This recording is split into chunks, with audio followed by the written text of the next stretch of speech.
Okay, let's run.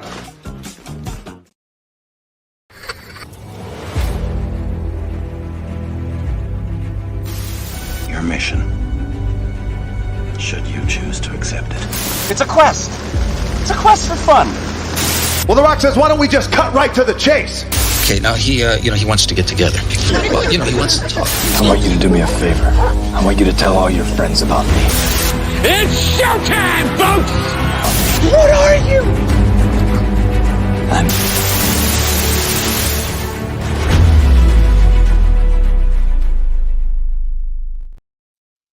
Greetings and salutations. Welcome to And I Quote, the weekly show where we introduce you to creators of all shapes and sizes that join us from any and all corners of the universe, or maybe in this person's case, a galaxy far, far away. I am your host, Ryan of And I Quote channel, and our guest on this episode is someone I am very excited to have a conversation with, someone we're excited to have you ask questions of him. If you have any, let us know in those comments. Let us know in the chat. We're going to be monitoring that as we go throughout the course of this program. Please welcome indie writer, podcaster, and overall Star Wars fan extraordinaire, Stephen Ken is in the building. Stephen, how are you, good sir? Very good, Ryan. Thanks for having me on And I Quote. Well, we thank you, and you're quite welcome, and we thank you for being here. Once again, if you have any questions for him, let us know in those comments. Let us know in the chat, and don't forget to like and share this with everyone you know. And if you're watching this live or on a replay, we thank you for being with us. So with that being said, Stephen, what would you say were some of your favorite movies growing up? Yeah, so goes without saying, Star Wars, among favorite movies. Return of the Jedi is my favorite Star Wars movie by and large. It's just like really aesthetic things. I like Endor. I like the green lightsaber era for Luke Skywalker. I like the battle on the Death Star, the lightsaber duel, more than I like the Empire Strikes Back one, even though it's a little less epic. And I just love Emperor Palpatine. So his presence in that movie made that one my favorite. And then besides that, Titanic is my second favorite movie. I'm a shameless Titanic super fan. I absolutely love that movie. And it really early on shaped, I think, a part of my personality and my worldview, just about like how human beings have this hubris problem, that we try to make ourselves gods, that we try to control and master the universe, and we build these things that we say are unsinkable, and all it takes is a freaking iceberg. That like really shaped me at a very early age, and because I saw that movie when I was probably too young to see it, and it changed me as a person. So I watch that movie quite often, probably more than I watch Star Wars, just because it's, I don't know. It's like my little happy place, watching that ship go down, and Howard Shore's soundtrack is just perfect. So for me, I would say that that's it. Next to Indiana Jones, not the Temple of Doom, but of course Raiders of the Lost Ark. No, it's okay. I don't think not too many people would say they have Temple of Doom as their favorite installment of that particular franchise, but that's okay. I did a rewatch of it not too long ago. I actually like Temple of Doom more now than I did the first time I saw it. So I guess that's an improvement. Willie Scott, sure. I don't know. By the way, I did misspeak. James Horner. I didn't mean to say Howard James Shore. Horner. Yes. That's Lord of the Rings, but James Horner's soundtrack is just so good. It's great. No, I agree with you. Titanic it's an epic, and for many different reasons, it's great. The score is great, the acting's great, the story's good. It's all there. James Cameron's been a master of his craft since 82, I think it was 83, 84, when the Terminator came out, which the Terminator turns 40 this year, believe it or not, which is one of the greatest movies ever made. And we are going to be doing a watch along for that on this very channel. So feel free to tune in for that later on this summer in 2024, respectively. But good names are, wow, not too many people are, because every time I talk Star Wars, I always ask the question, favorite Star Wars, it's always Empire. Yeah, not for me. Yeah. And I'm thinking, come on, man. Like, there are other films that could rival that thing or give it a run for its money. Return of the Jedi being one of them. Yeah. And I'm a child of the prequels. So, Empire is not even in my top two. Revenge of the Sith is my second favorite Star Wars movie. Quite easily. It's cheeseball, it's fun, it's very Shakespearean, and in many cases sometimes poorly delivered, like all the things that people say about the prequels. But Star Wars transcends this is going to sound funny, but Star Wars transcends the need for quality in all aspects of filmmaking. There's a certain amount of Star Wars fandom that is purely about feeling and about emotion attached to the experience seeing the movie. That's why when people talk to you about Star Wars 1977 and they're like, oh, I saw it with my dad and my brother, and then we went and saw it 20 more times in the theater together. We just couldn't stop. Part of their love for this movie is not just that it was good for the time. And frankly, I think the original Star Wars is quite slow paced and boring, but it's a revolution for the time. It's about that memory that they have of watching the movie with their loved ones, and it's emotional. And for me, Revenge of the Sith was my first movie that I went to see without my parents' supervision. I was 15. And I went to go see it with my best friends. I finally had a social life. In school, I had friends who were obsessed with Star Wars. And this was a special friendship bonding moment for me to go see the midnight showing of Revenge of the Sith on its midnight premiere. That was so special to me. And for that reason alone, Revenge of the Sith, I just always say it's like, yeah, it's my second favorite Star Wars movie. And then of course, Empire is the movie that from a filmmaking perspective is the best Star Wars movie. It's perfectly done for 1980s filmmaking. And it's so much fun, and it has everything you want in a Star Wars movie. But I actually just don't have like an emotional attachment to it in the way that I do Return and Revenge. Boy, this is going to cause a stir in the comments, is it? No. No, we appreciate you sharing that with us, and I greatly respect what you said there. Aubrey is here with us. She says, Revenge of the Sith does feel Shakespearean. Yeah, it's the performances in Revenge of the Sith feel like drama students on a high school stage delivering lines. Lord. It does. And there's something so weird about it. And it was criticized very, very commonly by movie reviewers at the time. But it's like that really badly done scene where Anakin and Padme are out on the balcony on Coruscant. He's like, "You are so beautiful." And she turns around and goes, "Only because I'm so in love." Or no, he says, "Only because I'm so in love." So love has blinded you. And he just like laughs. He's like, "It's not exactly what I meant." It's just so strangely written. And they seem like high school students trying their best to deliver this play written by the high school drama teacher. And even down to Ewan McGregor, who is fantastic throughout the prequels. He elevates those movies in a way that they desperately need. Even him on Mustafar, when he's confronting Anakin, he's got his hands on his hips and he's at the top of the ramp, and he goes, "Let her go." And he comes down, and they have this, circle square off thing on the stage where they're walking around each other. It's just like a stage play in a way that the original Star Wars movies were not. They felt like movies, and Revenge of the Sith feels like a play. It's weird once you see it that way. You'll never be able to unsee it. Yeah, because of Obi-Wan.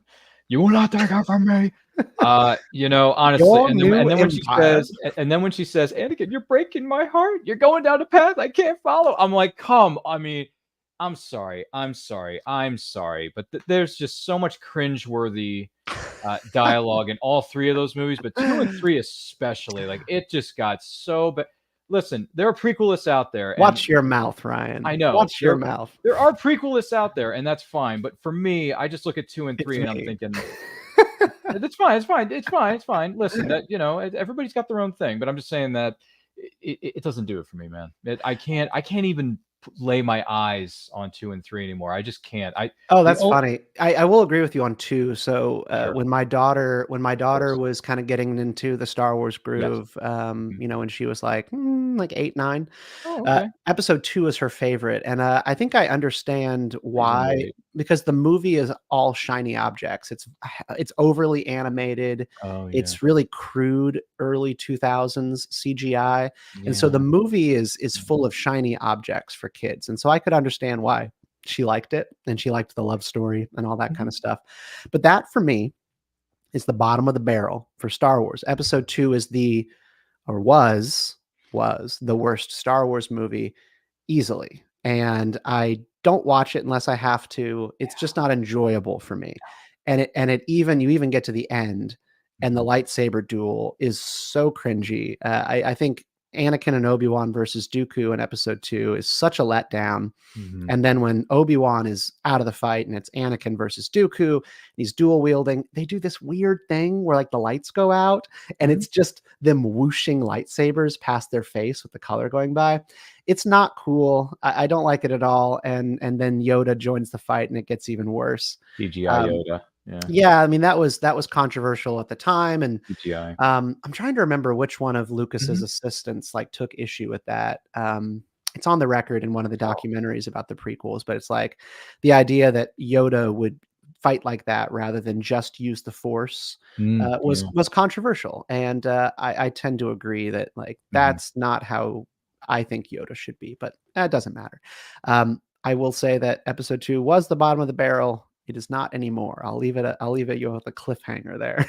Oh, because now you got me curious. What replaced it so quickly? But anyway, I would have thought some individuals might have learned their lesson. I am a slow learner. I mean, come on. Anyway, aside from that, once again, this is, and I quote, with the guest of honor, Stephen Kent, who has wonderful things to say about some good things about Star Wars, maybe not some good things about, and that's okay. Don't forget to like and share this with everyone you know. If you have any questions, let us know in those comments. Let us know in the chat. And if you're listening to this or watching this live or on a replay, we thank you so much for being with us. Outside of Star Wars, what would you say were some of your favorite TV series growing up outside of Star Wars and some of the animated stuff? Oh, that's an interesting question. So TV shows outside of Star Wars, Dragon Ball Z was kind of number one for me. So Dragon Ball Z was my come home from school, drop the backpack, and watch Toonami and Dragon Ball Z. So I'm a big Vegeta fan. The Android Saga and Cell Saga of that show are like revelatory for me. I think one of the greatest scenes in all of television of that era is Gohan defeating Perfect Cell in the Cell games. It's at this perfect moment where he's having his battle, like pushing Kamehameha with Cell, and Vegeta comes out of nowhere and delivers a blow to Cell from the sky. And then that's when Goku's spirit appears to Gohan and goes, "Now, Gohan!" And it's so good. It's so good. And I have very strong feelings, mostly just about the American music dub versus the Japanese dub. I think the Japanese dub is unwatchable. And I have a very American view about what Dragon Ball Z should sound like and look like. So that would be one. And then when I was a kid, I really, really loved Beast Wars. I loved Beast Wars. So you might know more about it than I do. I only just remember it as a kid, but it was Transformers spinoff. It was like a multiverse, like Transformers like has a multiverse, and this is the multiverse in which they are animals instead of cars and trucks and all that stuff. And I loved that show. I watched it so much, and I had all the toys in addition to like Bionicles. So I kind of like went through my phase with those when I was under 10, and then when I was over 10, it was Dragon Ball Z. Good picks there, man. Yeah, Beast Wars brings back some good memories. Now I got the theme song rolling in the back of my head. Yeah. So there's some good times, man. Some good looking toys too. Those toys are making a bit of a comeback too. A lot of the Transformers toys are being either re-released or repackaged or wherever it may be. So make sure you check out your local stores or your local mom and pop stores. I don't know. Yeah. Gee Willikers. Let's see here. Philip Miller is here with us. He says, "Good morning, Stephen and Ryan from the great state of California. Did George Lucas write Star Wars for kids? I thought he said he really wrote it for the kids ages between 10 and 13. A wonderful question, Philip. The answer is that George Lucas changes his answers based on the tone of the interview. And if it's a hostile interview where he's being asked questions about, the movies being too goofy or cheesy, he deflects and will always be like, well, these movies are for kids and, you shouldn't take it too seriously. But then if he's on, 60 Minutes and, the interviewer is talking to him about how Star Wars changed the world, he elevates it and is like, Star Wars is really meant to, educate people about democracy and teach people about, consequences and global affairs. Like he always pivots based on when it's advantageous for him. But there is one thing that he said really early on about Star Wars, which is that it was meant to be a movie that was lifting the malaise that America was in the 1970s. You were going through a period of like cultural darkness, a lot of dark like mob movies and like Dirty Harry and stuff like that. And America was in a deeply cynical moment as they were going through the Nixon and Vietnam years. And Star Wars was meant to be like, hey, tomorrow can be better, like a hopeful movie. But he always says, movies cannot succeed unless you get parents to buy tickets. Kids don't buy movie tickets, their parents do. And there was this line that it was in 2010. He was in Israel because there was a movie festival bringing together Palestinian and Israeli filmmakers. And he was coaching the filmmakers on how to make great movies. And he said, don't be preachy, tell a great story that speaks for itself, and people will find the message in the story without you shoving it in their face. And he also said, you have to make a movie that people want to buy. That's like verbatim. You have to make a movie that people want to buy tickets for. They have limited cash in their pockets. They don't owe you anything. And so like that for me is the reminder that George Lucas at his heart knows that Star Wars has to be enjoyable for adults.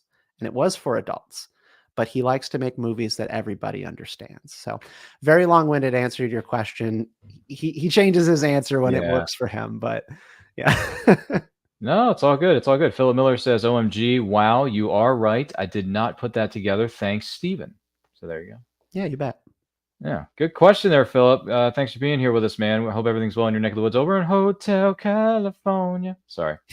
One of the first things that comes to my mind when I think of California. It's one of the first things that pops into my head. That's just a thing.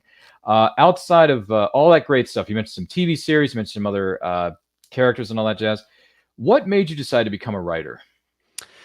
There was no decision. You just kind of stumble into writing, and then people resonate with it. I was always a writer in the sense, like when I was a kid, I would write fan fiction. So I did write Star Wars fan fiction. Somewhere in here, I have my fan fiction from when I was 15. I wrote like a long book, big book that's like I have it bound.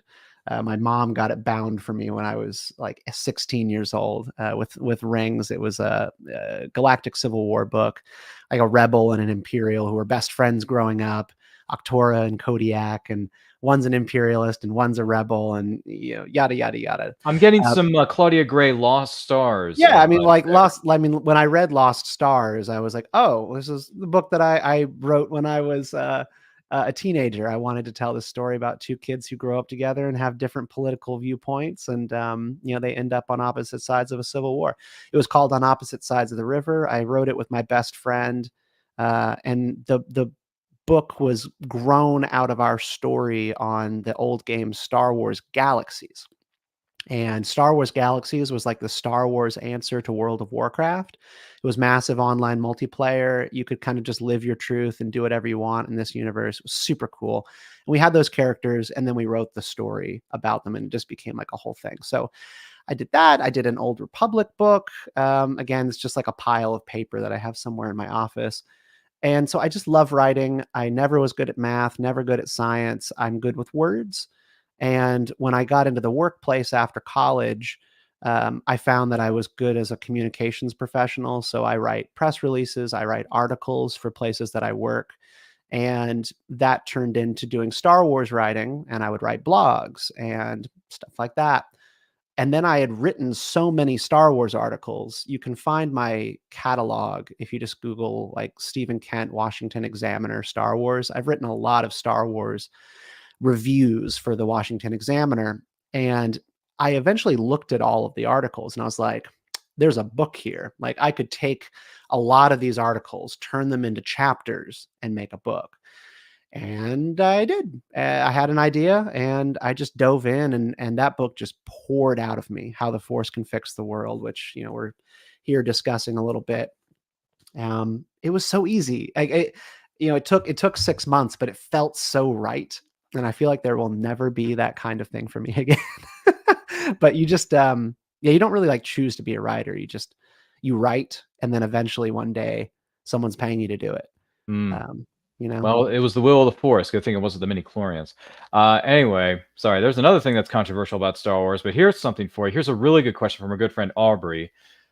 It's said that the character of Ahsoka Tano was created by George Lucas's desire to make something inspired by the love for his own daughter. Anything you've heard to back that up? No, I don't know anything about that. I always thought that Ahsoka came from Dave Filoni, that was his idea.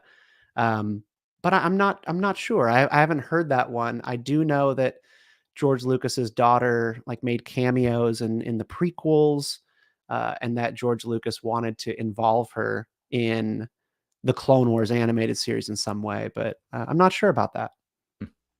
All righty, no worries. Just thought Aubrey had a question about it. She brought it up. Thought we'd address it briefly and see what came of it. But we appreciate it nonetheless. Thank you, Aubrey. Appreciate you. Hope everything's well in your neck of the woods. What would you say are some of the rewards about being a writer?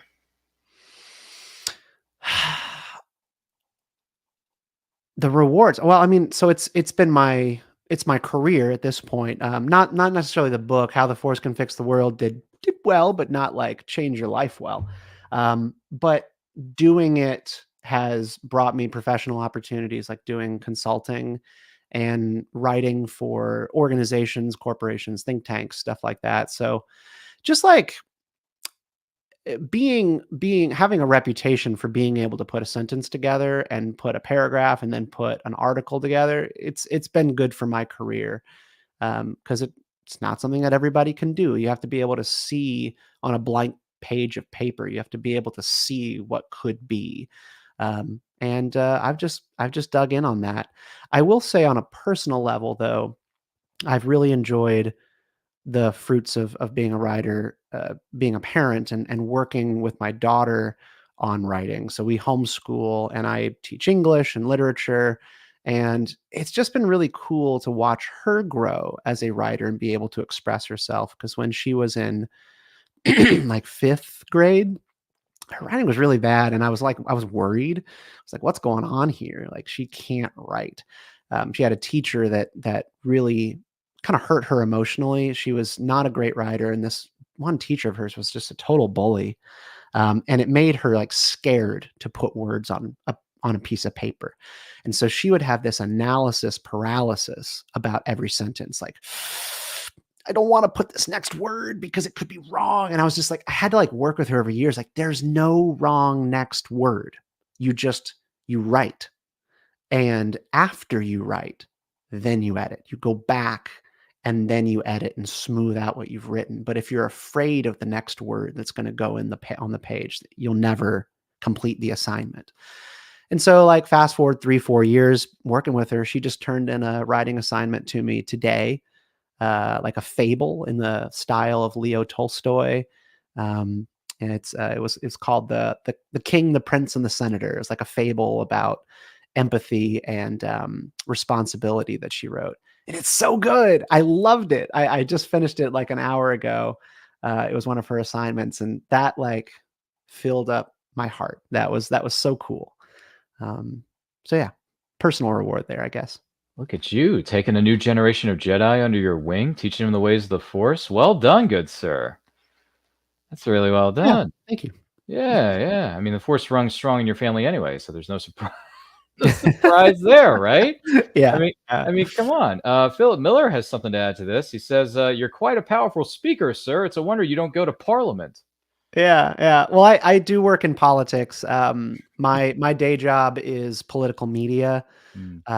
So my job is going for organizations. I go on like Fox and CNN and every network. I go and talk about politics. So I've been a media trainer, a public speaking coach, and a political pundit. Ugh, I hate that word, but I am a political pundit, and I go on TV and I talk about what's in the news. And so, yeah, I can speak, and I am running for city council in my town here in Manassas, Virginia, as of last week. So on to Parliament. There you go. And Philip, thanks for expressing those comments to our guest of honor, Stephen Kent, on this episode of And I Quote. On the other opposite side of the fence, though, what would you say are some of the biggest challenges about being a writer? Fear. Fear is the main problem with all art when it comes to. I used to be an illustrator and do painting and charcoal drawing, and I used to draw anime, and then I did filmmaking, and now I write. And it's fear. You are just afraid of that no one will like or resonate with what you write. And so you tell yourself a story in your head about maybe why you shouldn't write it at all. If you don't know exactly who will like it, you just don't write it. And you spin your wheels in the mud and you get stuck. And I've been stuck in a little bit of a fear sinkhole since finishing and publishing How the Force Can Fix the World.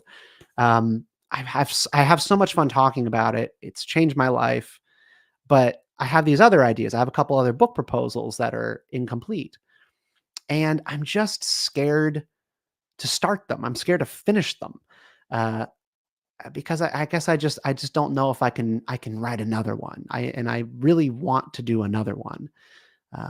So I would just say it's fear and trying to navigate that. Imposter syndrome is a constant battle in writing and art. You just go like, who am I to say this? Who am I to write or articulate these opinions? I've dealt with that in my career as a political commentator. People will invite me on TV, and I go like, who am I to sound off on that? And you almost say no. You almost like decline the opportunity. It was just yesterday. I was getting a slice of pizza in my downtown area, working on an article that I'm writing, and Fox News called and they wanted to know if I could go on at 6 p.m. for Brett Baer's show Special Report. And I was like, cool. I mean, that would be neat. I've done it once or twice before, but what are we talking about? And do I really want to do that? Because they didn't even say the topic. And so you immediately get scared. It's a great opportunity. It's something that I should do professionally, but there are a lot of reasons that you just tell yourself, no, caution, back away, run away from that opportunity. And I do that with writing all the time. Um, yeah, saying the wrong thing or something like that. Well, this movie just turned the big 2-5 a few weeks ago. Isn't it true that fear is the path to the dark side? Fear leads to anger. Anger leads to hate. Hate leads to suffering. Yeah. We sense much fear in you. I mean, perfect delivery on that. Thank you. See, I've watched many movies in my time, and Star Wars just happens to be amongst one of many. But we did a movie watch along for Star Wars Episode 1, The Phantom Menace, a few weeks ago for Star Wars Day, actually, on May the 4th, be with you, which was a lot of fun.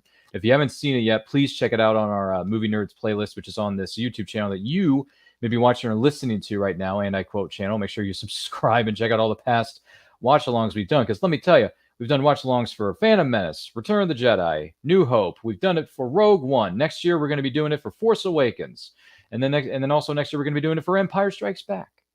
So, yeah, there's no shortage of Star Wars content or just movie stuff content on this channel. I'm just throwing that out there. Hey, free plugs. Everybody gets one. Yes. I know, right? And Philip Miller says in the chat, if I can let me see. Wow, political pundit, you will make it, sir, he says. Maybe if I don't put my foot in my mouth first. So there's always that chance. Yeah, but you know, hey, the force is strong in your family. You're going to be just fine. We'll see. We've mentioned this a number of times before, but let's go ahead and address this for a moment. How the Force Can Fix the World. If someone's never heard of this before, unfamiliar with this, how did this come about, and what's the elevator pitch?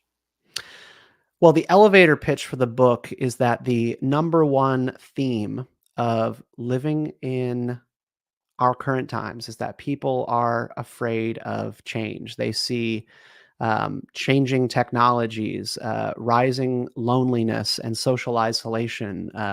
We are all seeing like the rise of hostilities on the world stage. It feels like we are marching towards a time that peace, the post World War II peace, might come to an end. Things feel wrong.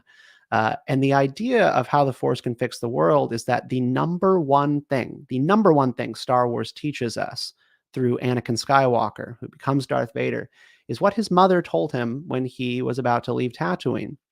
He says, I don't want things to change. She says, you can't stop the change any more than you can stop the suns from setting. And that is the thing that he couldn't do. He couldn't listen to that. He gets scared when he's about to leave home. He goes back to her, and then she tells him, like, don't look back. He doesn't turn around. He does go walk off with Qui-Gon, but he is looking back for the rest of his life. He's thinking about his mother. He's thinking about Tatooine. He's not focused on what he's doing, and he is afraid of things being outside of his control. And I am too. I imagine the folks in your audience are afraid of the things in the world that are outside their control too. Social contagion, social change, technological upheaval. And so this book is about how Star Wars helps its fans with that. It teaches us about empathy, humility, redemption, courage, choice and free will, hope. And the book is about current affairs. So I look at real world problems, things that are in the news and in headlines that have people stressed out. And I go, as a Star Wars fan, how should you think about this? And how can Star Wars help you, like in a self-help kind of way, through thinking about these problems? I've been accused by a person or two of like treating like Star Wars as a religion with this book. And like, in a sense, like it kind of is. I talk a little bit in the beginning of the book about how increasing secularization and kind of moves away from organized religion has left a lot of people going like, well, then what do we believe? Like, what creeds do we believe in? What are our rules if we are not sort of organized and united by sort of shared religious values, which is something that has declined in the past 30 years. And so I go, okay, all right, well, let's take a popular story, a popular myth called Star Wars, and say, how can this bring people together with a shared sense of virtue? So that's the elevator pitch for the book. It kind of came about in an interesting way, if that's something you want to know about. Yeah, I did a program in Arlington, Virginia called the CAP program. It's like a professional development program. And they basically are like helping you advance in your career. And I was doing political communications. And I was like, I have one goal. I want to be a published author. And my mentor in the program went, I know an agent who could help you with that. And he put me in touch with a literary agent named Leia, named Leia Spiro up in New York City. And he put me in touch with her, and he was like, pitch Leia, tell her about your book idea. And I pitched her a book called I Am the Senate, which is like the one of the earliest versions of this book. I'm really glad it's not called that. But that was like the first iteration of it. And she loved it. She really liked the idea. It was a much longer book. And Leia worked with me on it, and she signed me as a client. And then she helped me put together a book proposal to sell to a publisher. And that took a year. I mean, the book proposal is only 20 pages. The book proposal is only 20 pages. You write a sample chapter. You only write one chapter of the book, and then you write the outline of the book, like what it will look like, who it will be sold to, who will give book endorsements. Like, you have to like theorize in the book proposal who will sign the back of the book, like what stars will sign the back of the book. And then you take that 20-page document and go to market, and you go to book publishers and pitch it. And then someone says yes. Hopefully someone buys the book. And then you write the book, which is much different from fiction. In fiction, you write the book and then you sell the book. In nonfiction, you come up with the idea, articulate the idea, and then sell the idea. So that was something I learned doing this process that I didn't know before. People will come to me often and be like, can you help me like get a book deal? And I'm like, what kind of book? And they go, fiction. And I go, I don't know how to help with that. It's very different. Fiction's just very different. Boy, you're telling me. And another thing here, and I respect all belief systems, no matter what somebody believes, and we're not going to get on any soapboxes here. But I will say, there's really only one creed that I abide by, and that's this one. This is the way. This is the way. This is the way. There you go. I mean, come on. Get off. Come on. Right. I know, right? I mean, it's only the most popular catchphrase in the last 5 years. So And well done. It's so interesting though, like that this is the way has taken off in such a powerful form, because it used to be, the force, may the force be with you. That was Right. Star Wars main creed. That was the bread And and you'd butter. see it on bumper stickers, on T-shirts. people's laptops and t-shirts. And for me, exactly. It's when you see that, you go, Star Wars is healthy. It's in the culture. People will say it, and they know that people around them get the reference. And the Mandalorian kind of changed like the dynamic a little bit in a way that the sequel trilogy didn't. The sequel trilogy didn't introduce anything major to the culture for Star Wars that like people constantly quip about or talk about. But the Mandalorian introduced Baby Yoda, Mando, and this is the way. And that you see all over cars, all over motorcycles, t-shirts. People say this is the way. And you go, okay, so Star Wars, this is what is healthy. Like this is what is keeping Star Wars relevant. I find that so interesting, and not to like over analyze it, but like this is the way creed is really cool to me, because it does speak to this wide and growing problem of loneliness, isolation, anxiety, and people feeling like there is no path in the world today. There used to be a very clear path for childhood to adulthood and from poverty to success. It used to be clear what you were supposed to do. And I think that it's been blown up. It's completely annihilated. And this is the way just speaks in its like, 4 words, like that there's a path, and the Mandalorian has a path that he can follow. I think it's why that resonated with people. I should know. I got a T-shirt, maybe a few other pieces of merch that have those magical 4 words on it, man. So I know where you're coming from. And once again, this is, and I quote, with our guest of honor, Stephen Kent, the writer of How the Force Can Fix the World. Don't forget to like and share this with everyone you know. If you have any questions for Stephen, let us know in those comments. Let us know in the chat. And if you're watching this live or on a replay, we thank you so much for doing so. We thank the people who have already commented and asked those questions within the chat. Philip Miller brings up another Shakespearean thing here. He says, "'Tis the time's plague when madmen lead the blind." Shakespeare responding to the unrest and fear of our times. Yeah.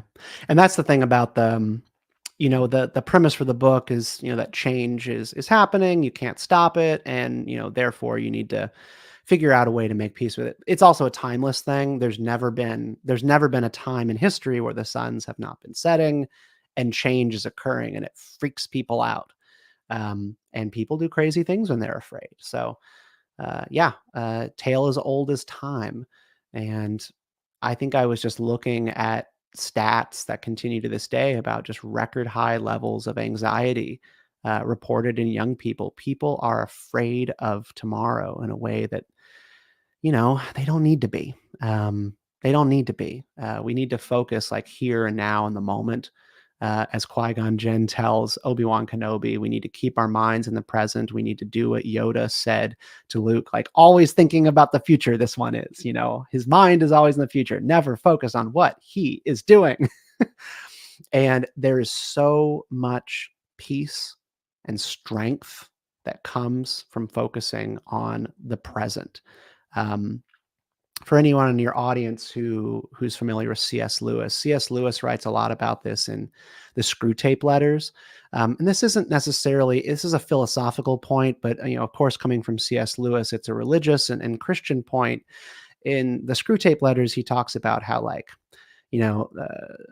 the enemy, demons like Satan, right? That they want you focused on the future, because the future, you can paint anything into it possible. You can paint utopia into it. You can paint dystopia into it. And the utopian visions that you have of the future, or the dystopian ideas you have, set you free in the moment to do whatever you want, whatever is necessary to achieve an end or stop bad things from happening. If you know or you believe bad things are happening around the corner, you have license to hurt, harm, or control people in the present because it's for some kind of greater good. And that is the Darth Vader story. That's the Darth Vader story. I sense a bad thing is going to happen to my wife, Padme. Therefore, I'm going to kill people, take down the Republic, the Jedi Order. Like, that's the Star Wars thing. I have a vision of the future. What can I do to control it? And if I have to break a couple eggs to make an omelet, so be it. And that is the path of the dark side. So that's like what the book is about in its 8 chapters that sort of tell you that story. Fantastic. And I can honestly say this. I have read the book that Stephen has written. It is fantastic. If you haven't read it yet, please give it a chance. Buy your copy of the book. We'll links are in the description. We'll also discuss it here at the end of the show, just to give you an idea there. Philip Miller says, I plan to get this book of yours. Wow, sounds incredible. Speaking as a parent, it's hard to not be reminded of the fear when your child has to practice for mass school shootings. Yeah, the book addresses this actually. The chapter on fear addresses 2 phenomenon involving parents and children. One is the death or decline of free range parenting. When we grew up, it was more common for kids to bike around in packs unsupervised. There's the Stranger Things era of the 70s and 80s where kids came home at night. Nobody cared. But then, of course, you get the fear associated with the peak of the serial killing wave and then the crime wave of the 90s. And by and large, communities, cities and states have like locked up kids under lock and key. And there's been this rapid expansion of child welfare protection laws, which penalize and sick social services on parents if their kids are like caught in the community unsupervised. In Maryland, a family went all the way to the high court defending their right to keep their children because they let their kids go to a neighborhood park without them. So there's an intense fear in the world about letting your kids outside of your sight. And then the chapter on fear also then goes into school shootings and how that has played into our doom and gloom visions of the future, and a willingness to do like anything in pursuit of stopping those things from happening, coming up with policies that make kids stressed out and feel uncomfortable. Yes, like a person coming into a school with a gun shooting is it's a nightmare. It's my literal worst fear. It's part of why our daughter doesn't go to school, among other reasons, and she's homeschooled, because that is so scary. It's too much. But then they come up with policies like security cameras in every hallway. They did that at my school after a gun scare when I was a kid, making kids feel like they are living in 1984 and being watched on every corner. Metal detectors at the front of the school, turning schools into like airport-like environments where your bags are being searched and there are cops at every door. These are not like environments where people go to feel like they are here to be enlightened and learn and see the world in full color. It becomes dark, dystopian, black and white, and cold. And those are like the consequences of parents' fear. And it's justified in the sense that you should be afraid for your kid's safety, but it's also like a lightning strike event. School shootings are lightning strike events. They're so rare. And you have to ultimately like go like, all right, do we want to make kids feel stressed out and unable to learn in an educational environment because of all these safety measures we've put in place? Or do we want to, I don't want to say like let go, but you have to find a way to let go of certain crazy fears about things that could happen. Because like the school shooter fear is just as dangerous as like your kid getting hit by a car. It could happen anywhere at any time. So you can't just like keep your kid inside. because they could get hit by a car walking outside. Like, this is what fear does to us. And it's really, really easy to say, well, let go of all you fear to lose. And this is the part of the chapter on fear that I go into. The let go of all you fear to lose thing is this sort of Buddhist stoic detachment principle. And it's very easy to say, it's very hard to do, but we should try. We should try. Because it is what's best for kids. Very, very well spoken, good sir. This is why this young man is going places. With that being said, just to turn things around just a little bit. And by the way, Philip Miller, I'll bring up both you and Aubrey's thoughts here before. Yeah, I'll bring them up now before we go into that next question. Phil Miller says, I think the biggest difference between a car accident or what is known as a lightning strike is someone had clear intent to, cause harm when you're talking about a shooter. But I agree, listen, we should not let it dominate our lives or be something to be admired. Yeah, no, I mean, he's absolutely right. You're talking about, premeditated acts of evil versus like randomosity. But, even like car accidents or someone getting hit by a car, you get these elements of like fuel to the fire, alcohol being involved, people doing like engaging in road rage, and even school shootings. You have like degrees. There's premeditated, very calculated school shooting incidents, and then there's like mental breaks. We're dealing with a lot of people who they are lightning strikes, like they are human lightning strikes. They break, and they do horrible things. And so I would push back just a little bit and say like people are random. And there are mentally ill people who just, they do things that you just wouldn't foresee. And of course we can debate about like, you don't want them to have the resources or the ability to do those things. I think about the shooting that happened in Texas. I'm forgetting the name of the town. I feel bad, but it was the one that happened most recently there, where the police didn't go inside the building. And, there were two things that caused that incident to be so bad. It was the fear and the lack of responsibility taking on part of the police department, going inside and dealing with it. And then there was also the fact that a door was left open, like the school policies required doors to be closed during the day, and it went through an open door. They're just like things you are supposed to do that human error opens us up to so much catastrophe. It's like the Titanic thing, right? Like you can build the unsinkable ship, but if you are going too fast and are not able to turn in time, just human error, anything can go wrong. So I totally respect Philip's point on that. But yeah, we can't live in fear. It's the same thing that you see like at airports when you go through them. Is what we're experiencing at airports, trying to get on planes, is this really worth it? Or is it a government boondoggle? You never know. It could be one or the other here. Aubrey says, even though I haven't read it, this book of yours sounds like something that may be extremely needed. Glad I was able to tune into this live. Your book sounds like it could move mountains. Thank you, Aubrey. No, I hope you like it. And you can reach out to me a number of ways to let me know what you think about it. And if you pick it up on Amazon, do leave a review. It makes a big difference. Agreed. Yes. Support all the authors out there. Write the reviews, whether you post the review on Amazon.com or other places like Goodreads, for example. That's a great app. I think everyone should check out Goodreads. It's a place where you can keep track of all your books. You can discover different kinds of writers, different genres of books, different kinds of stories, all that kind of jazz. So don't worry. They didn't pay me to say this. This is another free plug for everybody. Everybody wins here, Stephen. Trust me. Philip says, I agree with you too, Stephen. I second with what Aubrey just said a moment ago. There you go. I salute you. There you go. Here's one for you. Have there been any special memories for you, Stephen, from being at conventions or book signings for your book or other events, whether you've been there as an attendee or there as a vendor?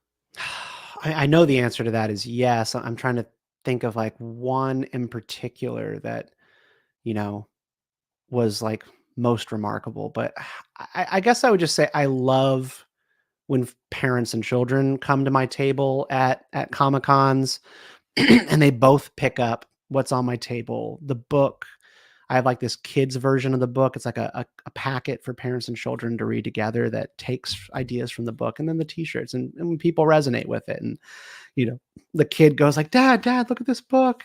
And they look at it together and they want to buy it. And there's also, there's been instances where just people come up to the table and they look at the book and they go, my dad would love this. And they see in it a thing that dad would like. And I would say and mom, but it's usually always and dad, a thing for dad. And I just get so excited about that, especially when people buy the book, who otherwise like might not agree with me on like politics or societal issues or religion. It happens every time I go out and sell books. The book is like a very strong effort to look at the world without kind of a partisan lens. It talks about politics a lot. And what I do is I look at Star Wars as a moral guide to real world issues.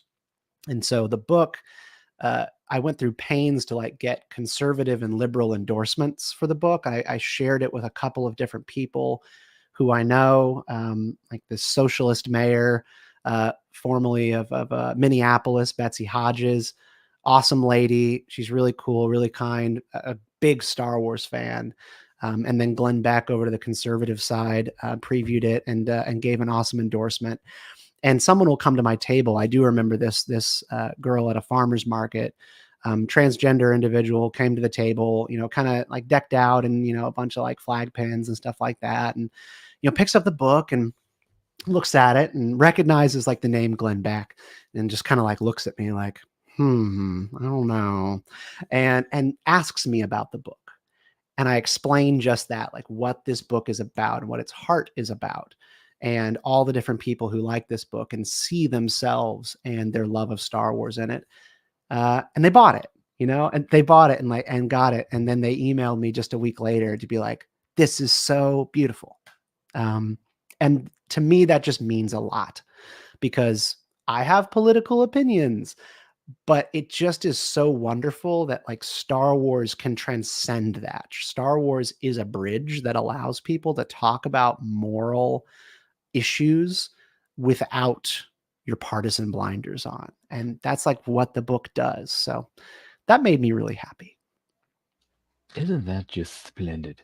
Fantastic for you, good sir. And thank you for sharing that with us. Do greatly appreciate it. What advice would you give to aspiring writers out there? You just got to write. There's a lot of people who talk about like, I want to write my autobiography. I want to write my memoir. Or I just want to write my book. It's Bilbo Baggins, right? It's Bilbo. I'm going to finish my book after this next adventure. Finish the book. Just write. You need to sit down and write. Fear is the mind killer, so don't let that stop you. Stop procrastinating. And then on the practical side of things, a lot of times I run into this as well. You don't have time to write. You're busy. You have to make time. The only way that this book got written on a 6-month deadline was I looked at my calendar and my schedule, because I have a 9-to-5 job. I didn't have time to write this book. So I started waking up at 4 instead of 7.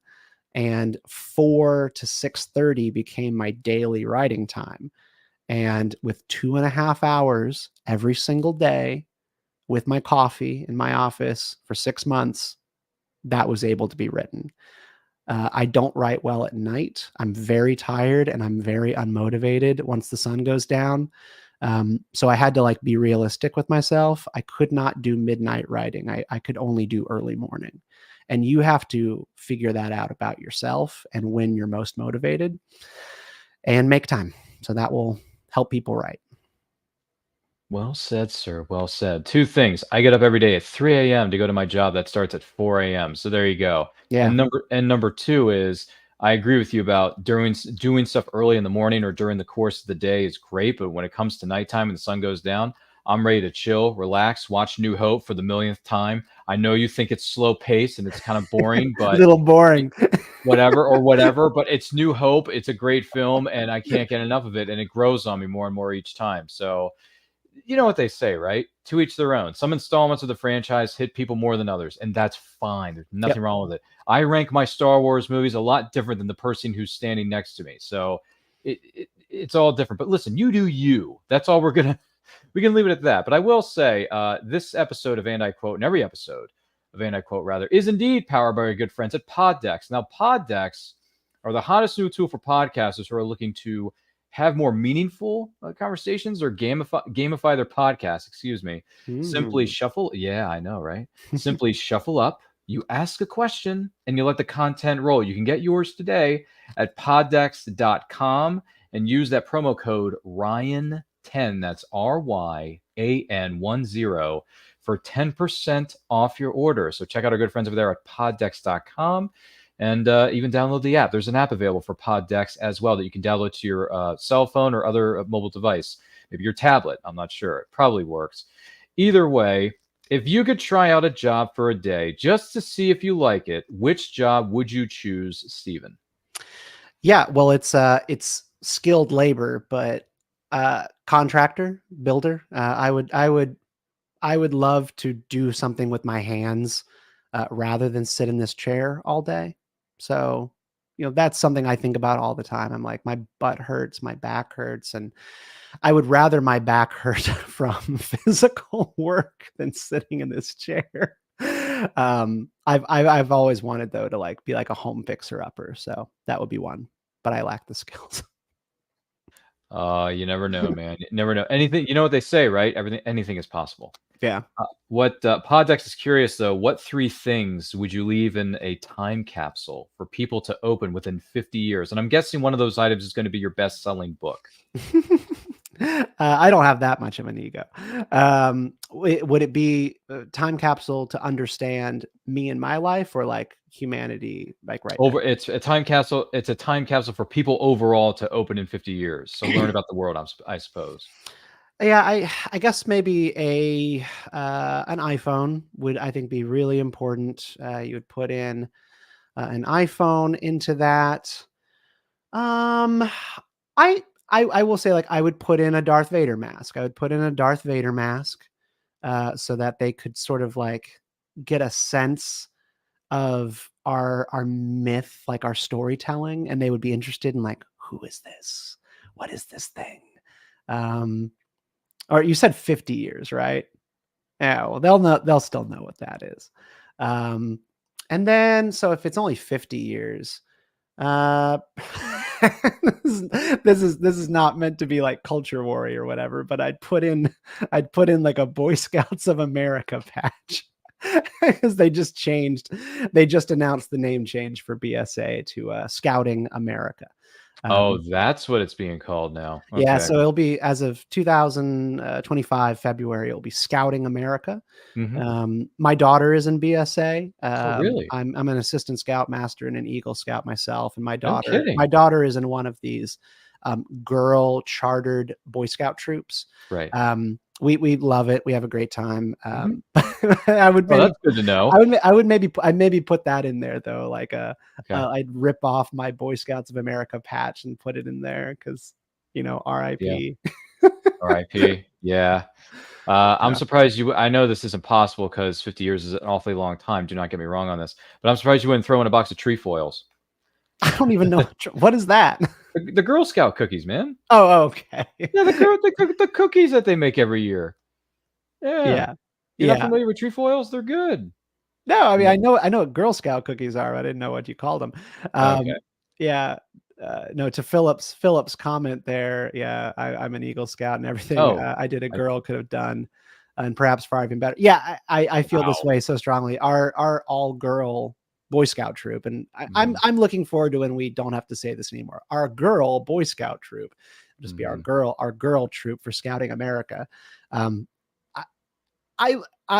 went through Boy Scouts. I have a big heart for, the problems that young men and boys are facing in the world today. Mm-hmm. But the girls are so much better scouts. They're so much better at all of it. And, social commentary, the boys, the boys and the troops that surround us that go to scout camp every year, they don't want to get in the mud. They don't want to do obstacle courses. They don't want to do fire building.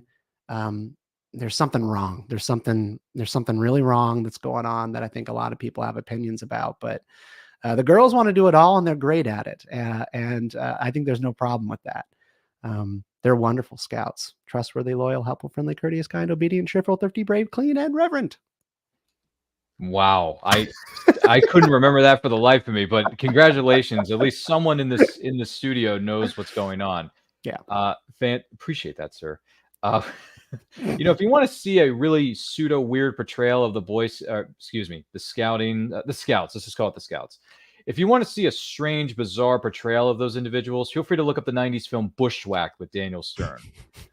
All right. I don't know if anyone remembers that. Philip, you remember that movie at all? Or Steven? Not Steven. Yeah, Steven, do you remember that at all? I don't know. Okay. Mm-hmm. Feel free to Google it. It's streaming somewhere. I'm sure you can find it. Philip, maybe you remember it. I'm not sure if you do or not, but let us, anyone in the chat, anyone who's watching on the replay, if you remember the 90s film Bushwhacked and you grew up watching it a couple of times, not a lot, but a couple of times on VHS. Yes, I know, VHS. I'm dating myself. Let us know in those comments. Let us know in the chat. Good Lord. I remember actually that reminds me though, you mentioned like the VHS, that could change my Vader answer. Like the Vader mask, they'll still know what that is in 50 years, but like maybe putting in like a piece of modern media. I don't know, maybe like the current like Xbox, because maybe we're gonna like be at a certain point in 50 years where like consoles don't really like exist in the same way, and like everything's built into the screens themselves. So maybe that. Oh, you're right. You're right. You can also throw that into the mix for good measure. So there you go. Boy, we went on some different train tracks on that one. What book do you think should be mandatory for everyone on the planet to read that is not your book? Could be anything. What book? Yeah, no, I'm kind of like looking around my room right now. Okay. Marcus Aurelius's Meditations. Marcus Aurelius's Meditations, the private diary of the last good emperor of Rome, quote, good emperor of Rome. It's very just philosophy 101 for Stoic philosophy. And, he never anticipated that his personal diary was going to, be translated into every language known to man. And be made a staple of philosophy classes in colleges all around the world. But Meditations is a life-changing book. And I would say that everyone should read it. It is an antidote to anxiety, fear, powerlessness. It's such a great read. And it's so remarkable to me, like 2,000 years later, how relevant it is, and even how the trials and struggles and worries of a guy who ran an empire are the same as mine. So I will say that. When I hear the words Marcus Aurelius, I'm thinking of that speech by Russell Crowe in that little indie film called Marcus Aurelius, the true emperor of Rome. That's right. Yeah, we remember that, right? Yeah. Yeah, who was not strangled to death by his son Commodus. Oh, okay. I wasn't sure if that was historically accurate or was because a lot of movies take creative liberties with stories, they took total creative liberties with the death of Aurelius. Yeah, I mean he died a normal death, but there's always been like historical speculation, like Commodus was pretty sick, maybe he killed his father. So yeah, they kind of like in the Gladiator, they took that and they ran with that theory that is not really historically substantial. Right. And had Commodus kill him. But okay. Just wondering, because the movie's been out for 25 years. So what are you going to do? Yeah. What or excuse me, Poddex is curious though. What or who has made the biggest impression on your life within the last year, 12 months? C.S. Lewis. I've been on a C.S. Lewis kick for the past year. He's been dead for 50 years, something like that. But I've been on a C.S. Lewis kick and dove in around Christmas to his classic Mere Christianity. I'm doing Screw Tape Letters right now, and I'm about to start his biography. And revelatory. I love his writing. I love the way that he thinks about issues and thinks about the divine. It's made a big impact on me. And here I thought he was just the guy who put together the Chronicles of Narnia. The wardrobe. The Yeah. wardrobe, that's true, but the Yeah. Line, The Witch and the Wardrobe has been adapted into film and television many, many times over the years. I just remember the more recent one in 2005 when Walt Disney and Walden Media put out The Line, The Witch and the Wardrobe, which in fact, I enjoyed the living heck out of that movie. Yeah, it's good. It's a perfectly fine adaptation. I grew up on the BBC version. Oh, yes. Yeah, I've watched those too. Very goofy. Very goofy, cheesy, 80s, 70s, whatever it Yeah. was. We watched that in school. Did you? Because back in the day you could watch Back in that. the day. Yeah. We watched that in school Mhm. throughout most of my elementary education, and then in church as well, so many times. Wow. And its next iteration will be on Netflix, directed by Greta Gerwig. Oh, so that's who who's did moving ahead with it. Yeah, Greta Gerwig, Barbie movie, Lady Bird, Little Oh, Women. boy. She's running Chronicles of Narnia for Netflix. Mm. I'm optimistic. Okay. Yeah, I actually have some hope scares me. for it. Not to get into the whole fear thing, but it scares me a little bit. Yeah, we'll well, see how it goes. it scares a lot of C.S. Lewis, junkies as Fans. well, because Yeah. first of all, C.S. Lewis was not Catholic. He was just, Mhm. a staunch Christian. That's why Mhm. Tolkien was so mad at him. He had a Lord very of the fraught, Rings. yeah, he had a very fraught frenemy relationship with J.R.R. Tolkien because he went the Protestant route and not the Catholic route. But Greta Gerwig was raised Catholic, and she has said she's no longer a believer, but she has also expressed that she loves Catholic tradition and thinks it's beautiful. And so she has a deep well of love and nostalgia for the church, but she is not currently Christian. And so you kind of have like a lot of Narnia and C.S. Lewis people who have a little heartburn about that. I don't. I think she's going to make a beautiful movie that is a love letter to C.S. Lewis. And if she's, not currently a faith anymore, I think it will still work because she's proven herself. She's proven her ability to do those kinds of stories. And I mean, even Barbie had a creation story to it and a God story to it with the creator of Barbie. I think she can do it. It's going to be awesome. We'll see what happens. All I can remember is Barbenheimer and people wearing pink and then people wearing suits and trying to imitate Cillian Murphy. And it's like, hey, we're going on a Barbenheimer kick. What's good? And I'm like, really? Barbie and Oppenheimer in the same day? Dude, those are two completely opposite films, let me tell you. Yeah. But it worked. It was a great marketing strategy, and both films succeeded in spades when it comes to making billions of dollars millions of dollars, I should say, at the box office. And I think Oppenheimer won a few Oscars. So both of them did, I think, or whatever it was. So well done, Barbie and Oppenheimer. I thought Barbie was great in the Toy Story franchise, but now she made her live action debut. So it's well done, Barbie. I'm targeting Barbie. Anyway, I'm sorry. Toy Story 2 is on. Toy Story, is it 2 or is it 3? Yeah, Toy Story 2 is on the brain. What is something in life you really have an appreciation for that most people do not? Oh, I love that question. I just have to think about it. I think that I have an appreciation for that I think most people do not. Well, I don't want to do a cop-out answer because it's like one of the most top-selling movies of all time. But I did mention Titanic earlier. But I only know one person who, when I say I'm obsessed with Titanic, it's my second favorite movie. I only know one person who's like, yeah. Everybody always goes, oh, Titanic. And so that's always like ticked me off a little bit because I feel like everybody saw this movie. Everybody.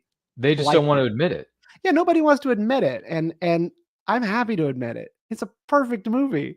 Pretty much is. I mean, I have the movie on Blu-ray and DVD, so there you go. That proves to you how much of a fan I am. Yeah, I still have the double VHS box. Oh my gosh. I have it on a shelf, because it's like a trophy. But no way. Yeah, I would say like maybe it's Titanic. I think it's a perfect movie, and I only know one person.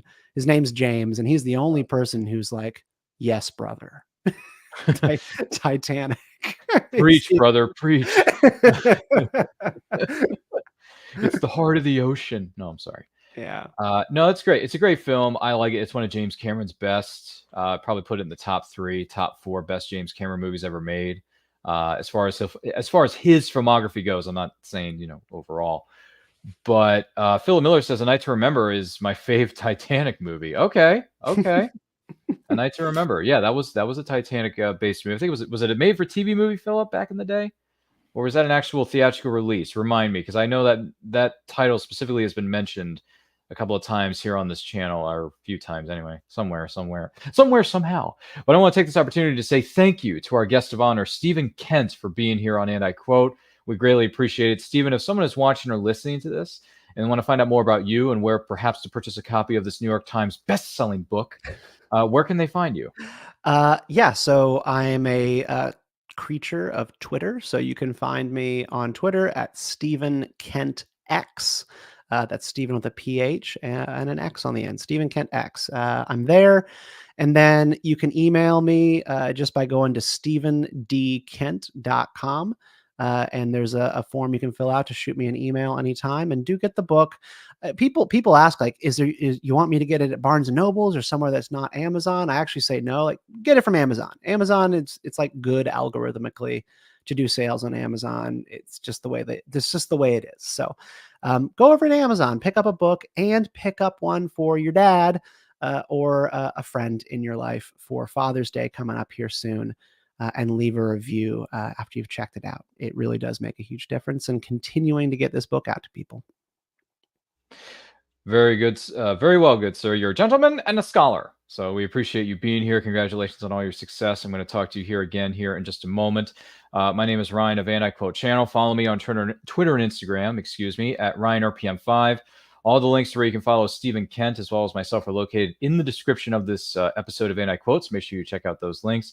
Once again, our goal is to reach 5,000 subscribers here in the near future. So tell your friends about us. Tell everybody about this great interview we just conducted with Mr. Stephen Kent and all that good stuff. We appreciate your support. And once we do, we're going to throw a great big live stream celebration for our 5,000 subscribers. That includes special giveaways that we'll be offering you to our incredible fans/subscribers. And hopefully Stephen Kent will revisit us and have a good time. Maybe we'll get him on one of our Star Wars shows here in the next few weeks. We're going to be bringing back the Nerdy Cantina, so we'll talk to him about that in a bit. If you want to support the show, we got a Buy Me a Coffee link in the description, so we appreciate all your support, whether you contribute to that link or not. We appreciate it nonetheless. We got great things such as merch. We got shirts, hoodies, stickers, stationery, coffee mugs. Hey, Stephen Kent just mentioned I drink coffee in the morning. Well, if you need a new coffee mug, Stephen, we got plenty of them for you on our on our Redbubble store. So be sure to check that out. Movie watch along. Next one is going to be Entrapment. It'll be the 25th anniversary on Saturday, May the 18th. So join us there and all that jazz. If you like sci-fi, there's the Robot Galaxy series written by Adina Mignona. It's available on Amazon. It's available on Barnes & Noble. You can buy directly from the author herself at adinamignona.com. So if you're looking for something that involves robots and something that's family, for everyone, all ages, for the family, you can check that out.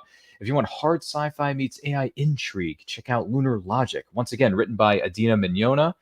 You can find it on book retailers such as Amazon, Barnes & Noble. Buy directly from the author, though. Support the author out there and all that jazz. So once again, thank you so much for joining us. Whether you're watching this live or on a replay, we could not have done this without you. Once again, like, comment, share, subscribe, ring that bell to be notified when our videos go up or they go live. And remember, life is better when supporting creators of all shapes and sizes across a galaxy far, far away and beyond. Check it out. Famous Faces and Funnies in Melbourne, Florida is leading the way in pop culture fun. From comic books and graphic novels to Funko Pops and collector's items, Famous Faces and Funnies has it all. Rick Shea and the professional team at Famous Faces and Funnies are friendly and knowledgeable. Whether you're looking for toys, props, collector treasures, or a new comic book, Famous Faces and Funnies is your one-stop shop. To find Famous Faces and Funnies on Facebook and Twitter, just type at FFF Comics.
Author Cindy Kep is writing on the edge. Books include Remnant in the Stars, The Loudest Actions, Lines of Succession, Mindstorm,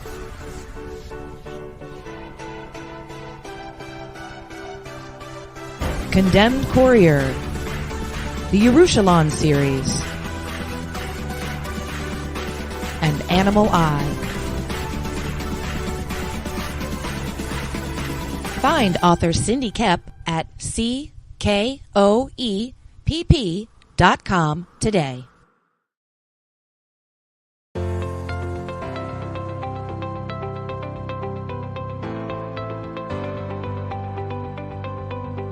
You've worked hard and written a great book. Now it's time to give it a great cover. If you're an indie author or small press publisher, Plasmafire Graphics is your source for affordable cover illustration and graphic design.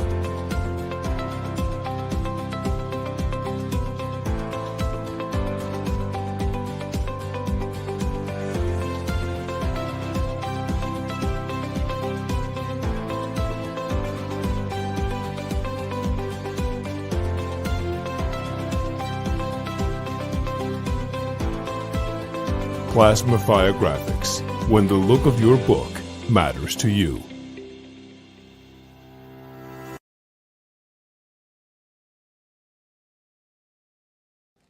Good morning! Oh, and in case I don't see you, good afternoon, good evening, and good night.